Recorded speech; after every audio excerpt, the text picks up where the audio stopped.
And he said, well, he won't be back till late this afternoon. So Duke looks around and he said, Bob, come here. I rode over there. He said, I want you to go down there and put my stuff on. Go down to the wardrobe, put my stuff on. He said, I want you to bring them Indians off that hill, and I want you to bring them off there over and under. Now, over and under means you whipping them horses just like this. And when you whip, if you guys ever ridden a horse and you whip them like this, they're coming off of the hill. Anyway, we did, and I said, well, Duke, we're liable to lose some of them Indians. He said, I don't give a damn. He says, I want you to make me look good coming off that hill. And we did. We lost about 6 or 7 of them coming off of that hill. But I can say that I doubled John Wayne. Bob, you had one. Yeah.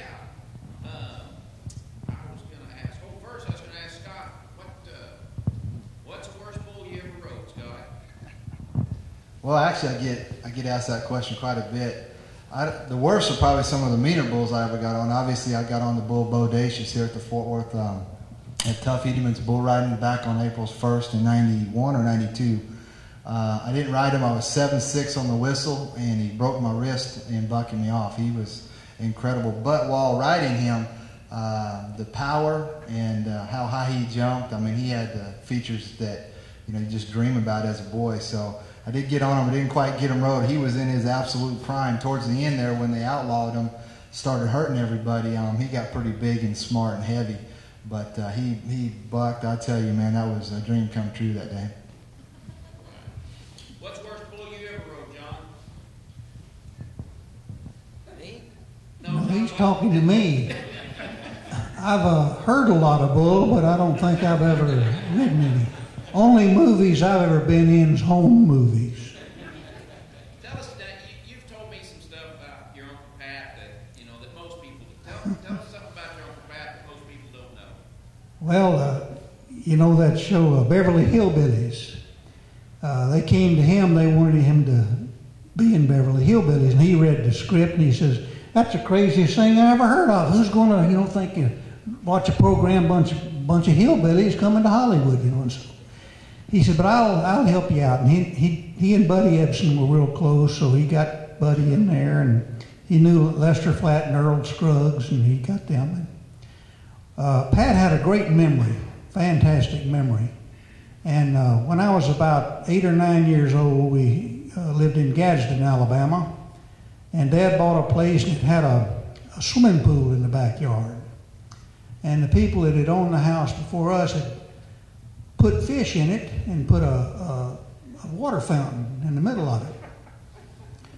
And so Granddad came up, and he was an old Methodist preacher, and so Dad says, let's call Pat. And if y'all remember back then, you'd call, and like if you was in Dallas, they'd call Albuquerque, and then they'd call, Santa Fe, and you could hear all the operators all the way out there. So they called Pat, and Pat said, Johnny, what's going on? He says, well, Pat said Dad's here, said I want to talk to you.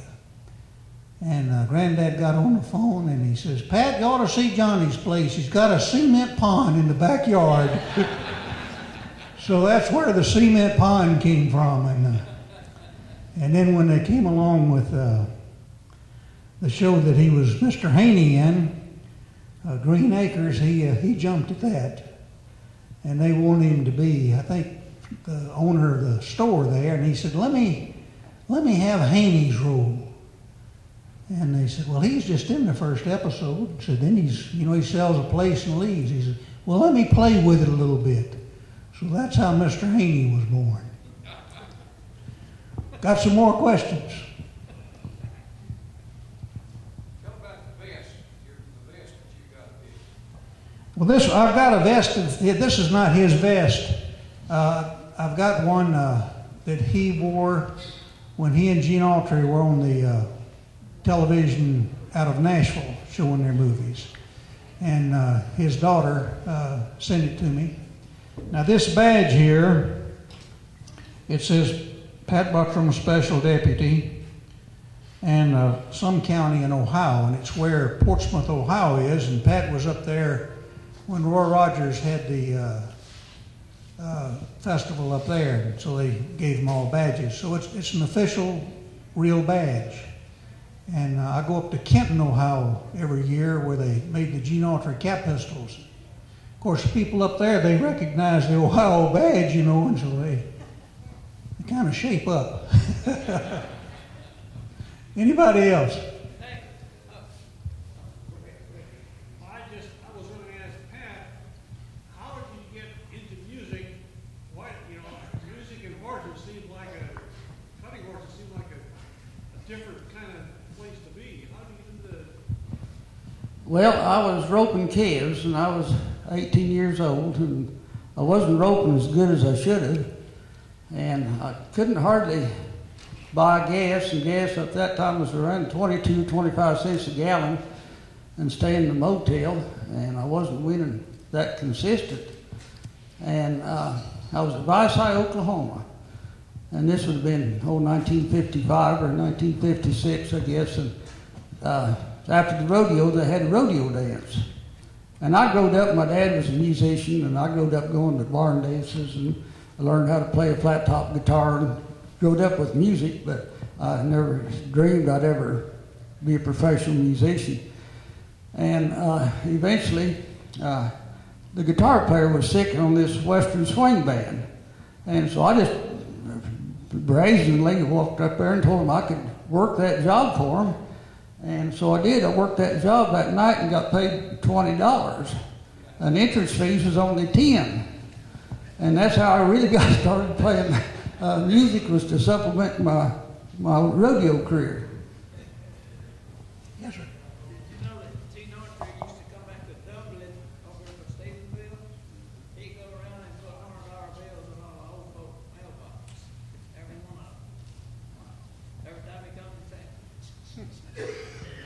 I didn't know that. Guess that would stimulate the economy. Someone else, please. He also bought enough liquor to stimulate the county too. Yeah. We got about 10. Bob, you got one there. I'm trying to dominate the question. I noticed that, but you know, you can't help it. Scott, now you were saying that you work with teens and that you've got a facility where you're helping teens and stuff like that. And can you elaborate on that a little bit and tell us about like helping out with that or something? Yeah, well, like today's technology, you can go to the website conqueringthebeast.com or westernharvestministries.com and see the vision of it. I just want to say what an honor it is to be up here sitting on this panel with these guys. One thing, not changing the subject about the kids, you know, when I was a boy, I think a lot of my dreams and aspirations and desires and things that I did in life had, you know, came from having heroes. And these young men today come to our camps, and I know they want to achieve a lot in their rodeo career, but if their character isn't really developed, it really gets a mixed message out there. So, you know, I think that we are dabbling in some movie productions and things ourselves, and video of all the rodeo events that we do to honor the Lord at them. But just kind of opening back up to you guys about the influence of television. Back in the 40s, the 50s, you guys opened that door, and of course today a lot of the movies, you know, you wouldn't let your children watch, but the integrity and the code of the West and the good, clean family entertainment was really awesome.